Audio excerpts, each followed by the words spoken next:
The Christians who are living in Zanzibar, they have courage.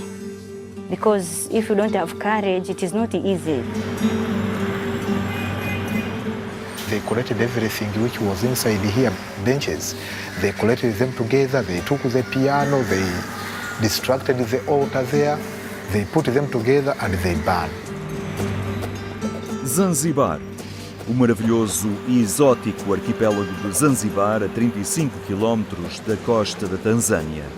Nos últimos anos, o extremismo islâmico, vindo do estrangeiro, infiltrou-se neste pacífico destino turístico, ameaçando a minoria cristã. The shot we just here, when he was coming from town, celebrate mass at St. Teresa Church. À medida que o extremismo islâmico se expande para a costa leste africana, da Somália até à Tanzânia, passando pelo Quénia, tirando partido das divisões políticas e das dificuldades económicas, as comunidades cristãs, como as de Zanzibar, enfrentam um futuro incerto. Still, we are living in fear. We are living in fear because anytime they can do something against the church or against the religious leaders. Zanzibar era uma base comercial importante no Oceano Índico que remonta ao Império Persa. Depois da Idade Média, a cultura árabe misturou-se ainda mais com o povo Swahili Bantu local.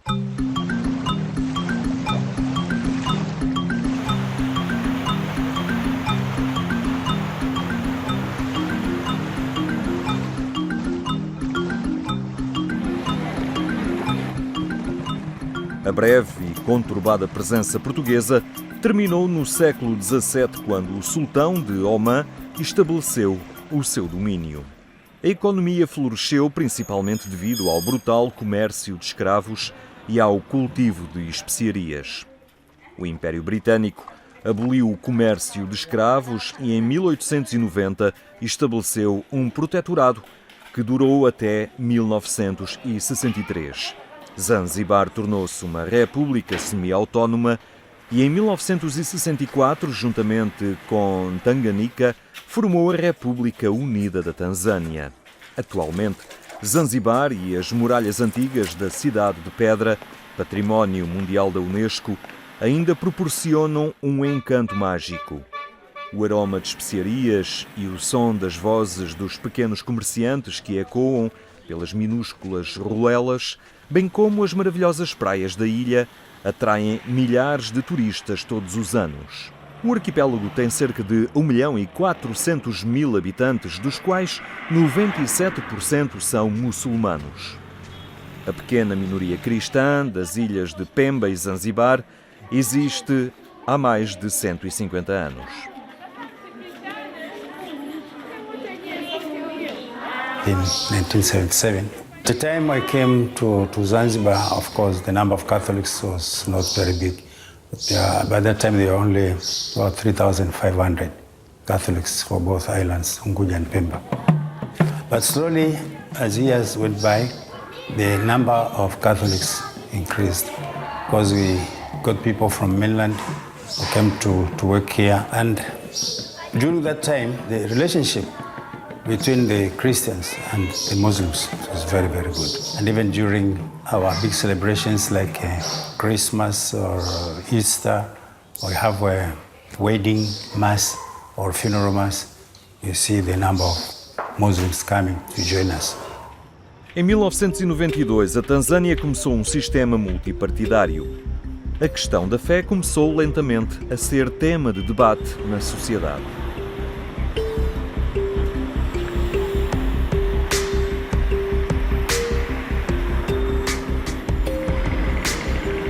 Where the number of Christians has increased, people started thinking, oh, now this thing, Christianity, is a phenomenon that is growing, is actually competing with the Islam. And then the population started politicizing the issue. That's why actually animosity came in. Most of the persecution over the years, it had been latent, whereby actually the Christians are simply marginalized, but silently, when it comes to education, when it comes to employment opportunities, when it comes to investment or whatever, doing entrepreneurial issues, you find that actually those chances are not equally given. Some of people who, for example, when you go for shopping, you go outside on the road, they keep on saying, you don't have faith, you don't have faith, you don't know God, you don't believe in one God, you have 3 gods.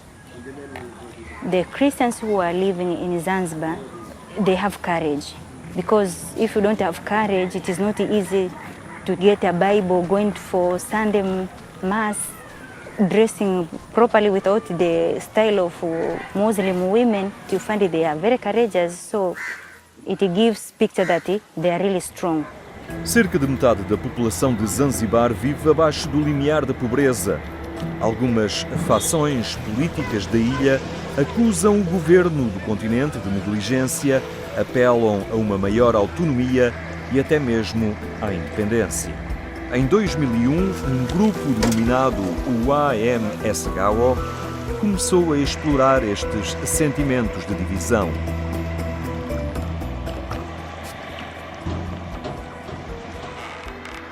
This particular organization then turned more or less political in agenda, arguing that if there was no union between the Zanzibar and the Tanganyika, then there won't be growth of Christianity, won't have been that fast, because people are moving from the mainland to preach Christianity simply because there is a union.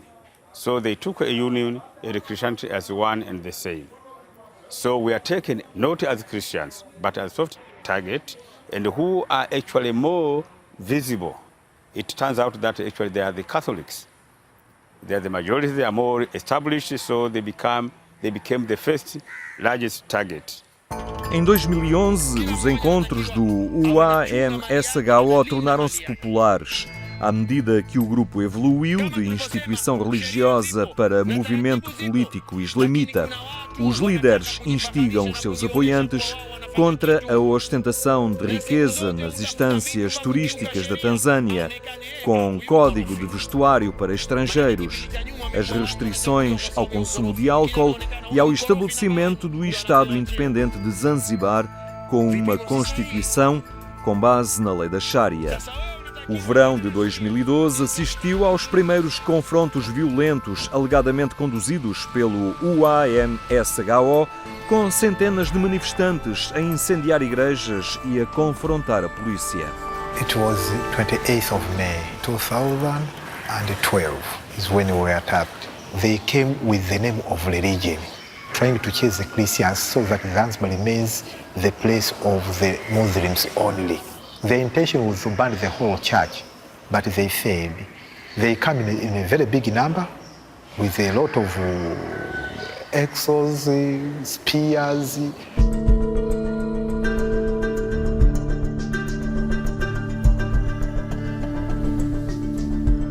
That time when they were calling of Uamsho, they see young boys moving around, destroying the shops, the cars, and what. It was a threat also for us. We were scared somehow that in case they come to this school, we are with the children and what. It was not good. We are living in tension and fear. No final do ano de 2012, alguns incidentes violentos abalariam a comunidade de Zanzibar. No dia de Natal, o padre Ambrose Nkenda foi alvejado e ferido gravemente. 2 meses depois, o padre Evaristos Nushi foi morto à porta da igreja onde ia celebrar a missa de domingo.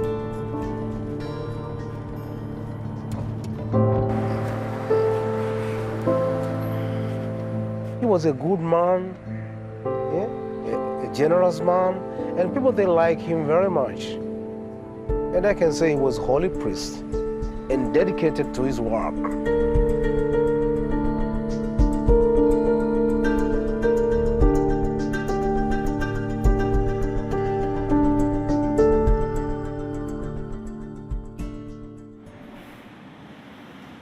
Of course, there is a lot of fear, tension, and so forth. Everybody were worried. We didn't know what is next. But we said we leave it in the hands of God.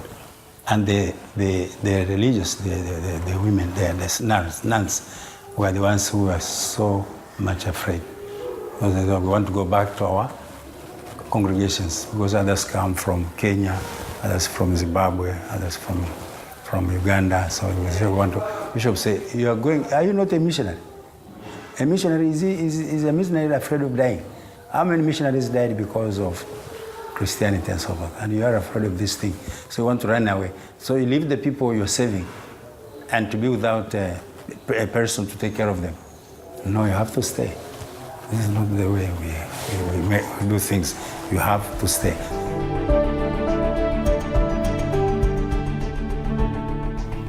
Sometimes you get scared, but all the same circumstances forces you not to. Because if I get scared, I don't come out from here. I don't go to town. We trust God, because otherwise, I mean, you are not secure. You feel you are not secure. But sometimes you have to dare whatever will happen. You have to dare. We feel the protection of God throughout. After that incident of the death of Father Mushi, things were calm. They became calm. It was peaceful. But all of a sudden, in September, the same year, September 13th, at around 4 in the afternoon, Father Anselmo Ngamba he was in an internet cafe. And there somebody called him by phone. So he took his phone and he walked out to listen to his phone. And as he was talking, somebody came and poured acid on his face. And there were people, many people were there, but not even one was arrested. Apesar da posterior detenção dos líderes do UAMSHO e da cessação das atividades do grupo, continua a haver uma certa inquietação entre os cristãos de Zanzibar. So we are trying to meet and encourage one another. But of course, still people were in great fear. Even myself, I was in great fear. But I said, I've become a priest, and this is my working place. Whether they want to kill me, I'll die here. But I cannot run away and leave the people behind. I said, we are not going to leave this place. They are Christians here, and you have to take care of them. If you are to leave this place, then you will be the last.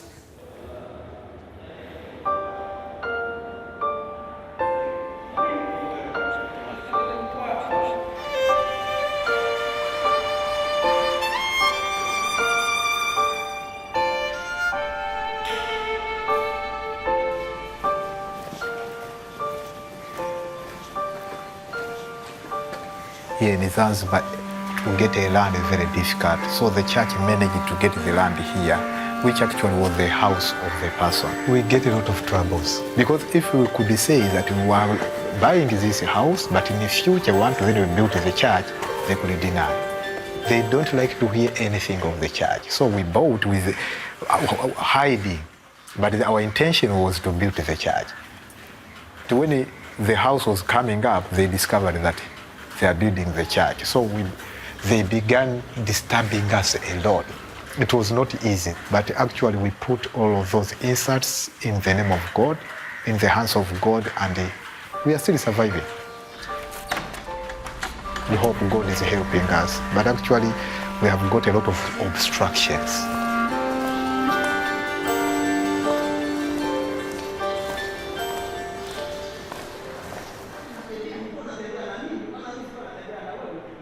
The Muslims, sometimes they marry the Christians in order to decrease their number. Their campaign is at least to interfere, to make sure maybe the Christians to be wiped out, which is impossible. But the number of Christians is now slowly to increase with all terrifying things.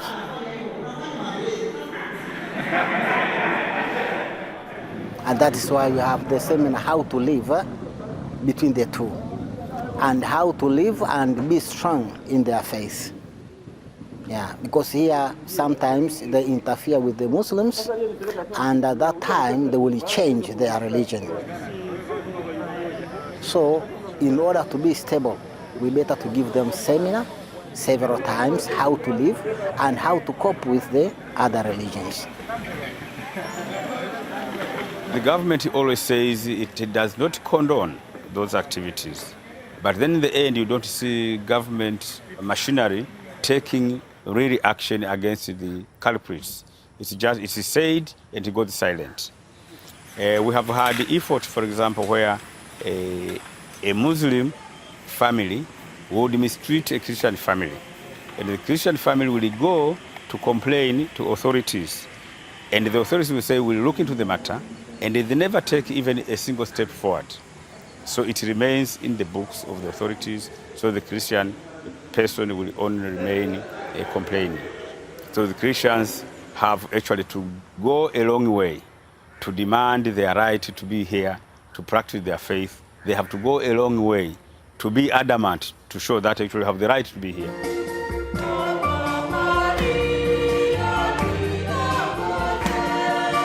If they keep silent, they can actually be easily pushed out of existence altogether.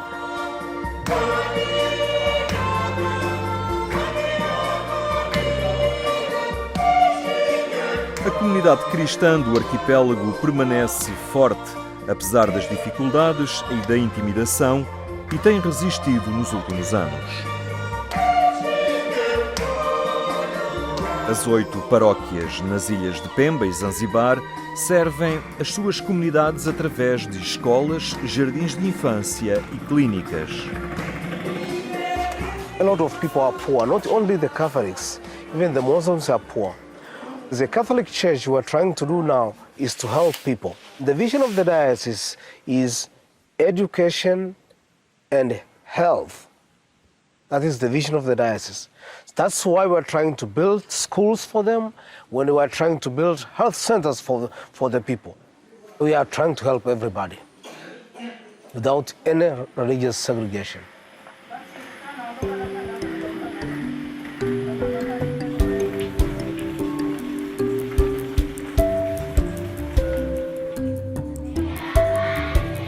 This is Francis Maria Liberman School. It is a Catholic school, but we receive all children from different families, whether we are Muslim, Christian, we are Catholic, Lutheran. We don't separate, we don't segregate anybody, we receive them all. Those who have completed the colleges or the universities, they keep on witnessing that what you have got, we got it from the church. And they keep on encouraging others that there it is good to go there, to take your children there, because what we get, it is good for our future.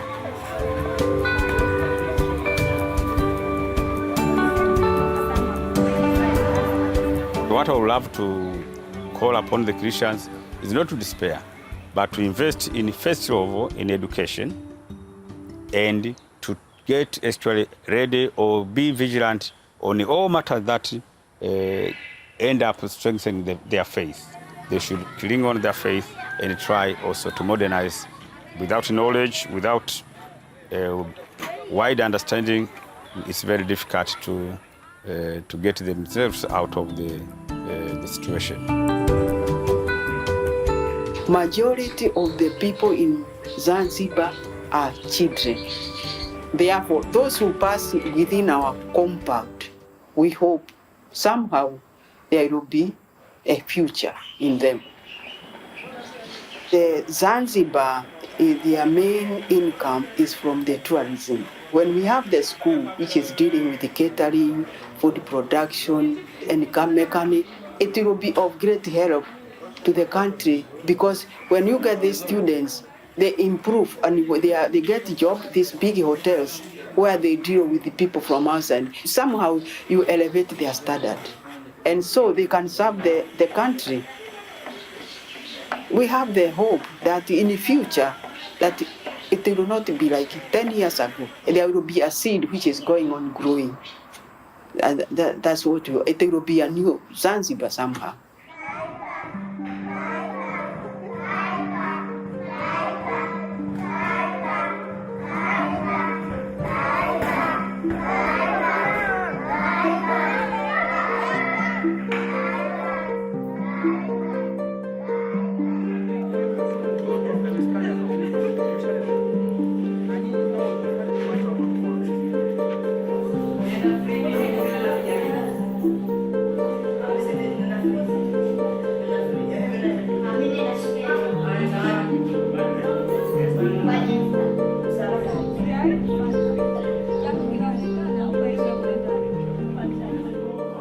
after all these incidents, the faith of the people increased because many people used to come to the churches. The church used to be full, but after the incidents, more and more people were coming to church. Not only in the cathedral here, but also in the outstations, in the rural area. The places were full of people to show that actually people have put everything in the hands of God. Say, what comes to me? Well, God is with us, and we shall stay here. So I'm not afraid anymore. Even people are not afraid anymore. Even the sisters are not afraid anymore. They are doing our apostolate as usual.